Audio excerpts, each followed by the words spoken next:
안녕하세요. 발기부전의 수술적 치료인 팽창 임플란트를 주로 진료하고 있는 비뇨기과 전문의 박성원입니다. 이번에 제가 이제 AUA, 시카고에서 열린 미국 비뇨기과 학회에 다녀왔습니다. 제 버킷리스트 중에 하나였어요. AUA에 초록이 채택돼서 발표하러 가는 거. 드디어 이번에 돼서 이제 발표하러 갔는데, 갔으니까 참석도 하고 최근에 이제 어떤 내용들이 있나 알려드리려고 오늘 자리를 마련했습니다.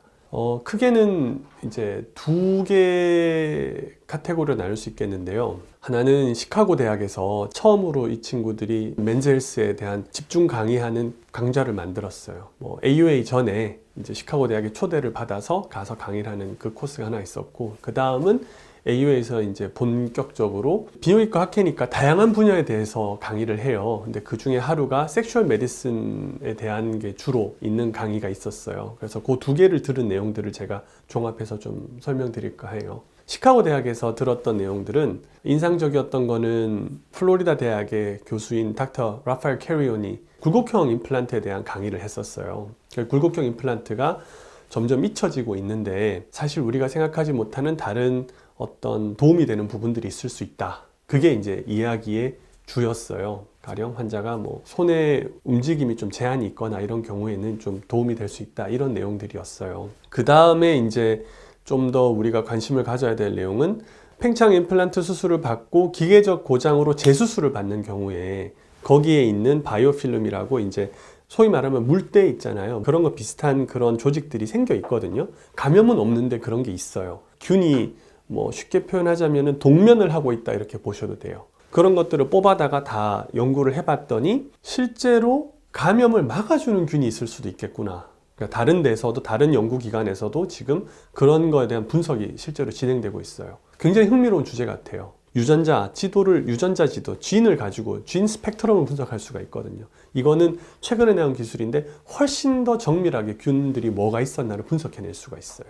그래서 이런 툴들을 가지고 봤더니 소위 말하는 좋은 균, 우리한테 도움이 되는 균, 그리고 그냥 중립인 균, 그리고 문제를 일으키는 균, 이렇게 아마 점점 인식이 바뀌어갈 수도 있구나, 그럴 수도 있겠구나 라는 가능성을 이번에 하나 볼 수 있었던 것 같고요. 또 하나 재미있었던 거는 한국에 들어와 있지는 않은데 이리셉트라는 소독하는 소독약이에요. 일종의 나쁜 균들은 죽이지만 인체는 해가 없는 것 같다라고 얘기를 해요. 그래서 이리셉트가 지금 임플란트를 이식하는 그런 과에서는 많이 적용이 되고 있어요. 미국에서는. 근데 한국은 아직까지 들어오고 있진 않아요. 언젠가는 들어오면은 감염을 좀 더 율을 낮추는데 도움이 될 수 있을까라는 생각은 해요. 다른 부분으로는 이제 기존에 우리가 팽창 임플란트 수술할 때 예방을 하기 위해서 쓰던 항생제 컨비네이션이 있거든요. AUA에서 이런 게 쓰면 좋다라고 했던 게 이제 방코마이신, 젠타마이신 컨비네이션을 쓰라고 돼 있는데 저도 그 연구에 참여를 했었는데 그렇게 해서 우리가 다기간 연구를 해봤더니 그렇게 했을 때 도움이 되는 것도 있지만 도움이 안 되는 것도 있더라고 나와요. 그래서 AUA 가이드라인에 변화가 필요하다라고 나와요.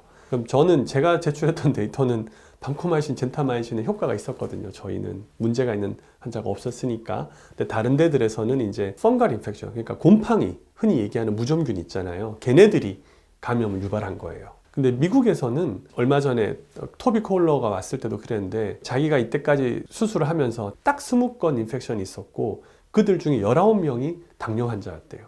그랬기 때문에 자기는 당뇨가 위험인자라고 믿는다라고 얘기하고 이제 진균 감염이 몇 케이스 있었다 이렇게 얘기를 해주더라고요. 근데 저는 환자 60%가 당뇨 환자거든요. 근데 감염이 없었어요. 16년 이후로. 왜 이렇게 다른 결과가 나올까라고 생각했을 때 토비 콜러랑도 그렇게 얘기를 이번에 다시 시카고 대학 가서 얘기할 기회가 있었는데 그때 얘기했었는데 미국에 있는 당뇨 환자하고 한국에 있는 당뇨 환자하고 다른 것 같아요. 미국 당뇨 환자는 훨씬 더 아픈 사람이에요. 한국 당뇨 환자들은 어떻게 보면 당뇨가 있긴 하지만 더 건강한 전반적인 컨디션이, 그리고 제가 보는 환자들은 당뇨가 오래됐고 10년, 20년 있다고 하는데도 손발가락이 썩어 나가거나 이런 경우들이 거의 없거든요.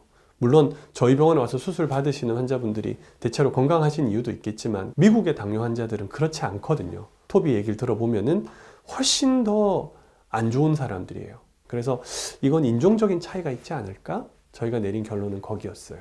사실 이제까지는 저는 지난 10년 동안은 사실 거의 팽창 임플란트 관련된 논문만 찾아봤었거든요.